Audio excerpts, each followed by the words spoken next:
பணக்கஷ்டத்திலிருந்து விடுபடுவதற்கு எளிமையான சூட்சம வழிபாடு என்றால் அது இந்த விளக்கு வழிபாடு தான். நிறைய பேர் வீடுகளில் வருமானம் வரும், ஆனால் அந்த வருமானம் நிலையாக தங்காது, வீண் செலவு ஆகி கொண்டே இருக்கும். சில பேர் வீட்டில் வருமானமே இருக்காது, ஆனால் செலவு மட்டும் வரிசை கட்டி இருக்கும். கடன் வாங்க வேண்டிய சூழ்நிலை ஏற்படும். வட்டிக்கு மேல் வட்டி குட்டி போட்டு கொண்டே இருக்கும்.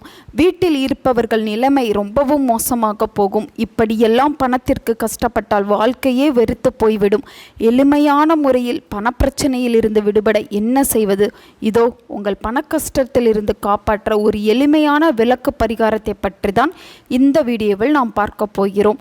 3 மண் அகல் விளக்கு எடுத்துக்கொள்ள வேண்டும். 3 மண் அகல் விளக்குகளையும் நேராக அடுக்கி வைத்து விடுங்கள். ஒரே நேர்கோட்டில் அந்த விளக்கு இருக்க வேண்டும். அதற்கு ஒரு தட்டும் தயார் செய்து கொள்ளுங்கள். தட்டிற்கு மேல்தான் இந்த விளக்கை வைத்து ஏற்ற வேண்டும்.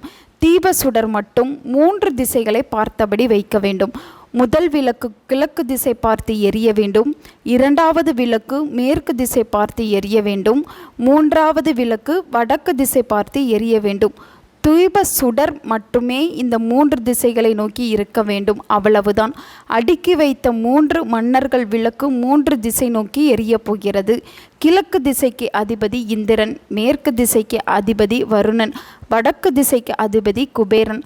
இந்த 3 பேரையும் நினைத்து, குலதெய்வத்தை நினைத்து மாலை 6 மணிக்கு நல்லெண்ணெயை மண் அகல் விளக்கில் ஊற்றி பஞ்சுத்திரி போட்டு தீபமேற்றி வைத்துவிட்டு, எங்கள் வீட்டில் பணக்கஷ்டம் வரக்கூடாது, வருமானம் அதிகரிக்க வேண்டும் என்று பிரார்த்தனை வைத்தால் உங்கள் பணக்கஷ்டங்கள் எல்லாம் தீர்ந்துவிடும். அதாவது பணக்கஷ்டம் வரும்போது அதை சமாளிக்கக்கூடிய தெம்பை அந்த கடவுள் உங்களுக்கு கொடுத்து விடுவான். மாலை 1 மணி நேரமாவது இந்த விளக்கு வீட்டில் எரியும்படி இருக்க வேண்டும். விளக்கை ஏற்றும்போது மனதை ஒருநிலைப்படுத்தி, இந்த விளக்கு ஏற்றுவதன் மூலம் எங்கள் பணக்கஷ்டம் முழுமையாக நீங்கும் என்று நம்பி இந்த பரிகாரத்தை செய்ய வேண்டும். இந்த பரிகாரத்தை வெள்ளிக்கிழமையோ அல்லது பிரம்ம முகூர்த்த நேரத்திலோ, காலையிலேயே எழுந்து குளித்து நீராடிவிட்டு பிரம்ம முகூர்த்த நேரத்திலேயோ செய்வது மிகவும் சிறப்பான அம்சமாகும். தொடர்ந்து 21 வாரத்தில் ஏதாவது ஒரு நாள் இந்த விளக்கை ஏற்றி நீங்கள் இந்த பரிகாரத்தை செய்யலாம்.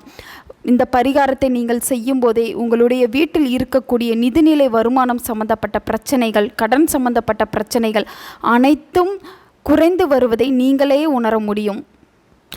இல்லை 21 வாரத்திற்கு ஒரு நாள் என்று என்னால் விளக்கு ஏற்ற முடியாது என்பவர்கள் தொடர்ந்து 48 நாட்கள் இந்த விளக்கை ஏற்றலாம். ஒன்றும் தவறு கிடையாது. இந்த பரிகாரத்தை, இந்த 3 அகல் விளக்குகளை வீட்டின் பூஜை அறையிலேயே விளக்கேற்றி வைத்து பரிகாரத்தை செய்யலாம்.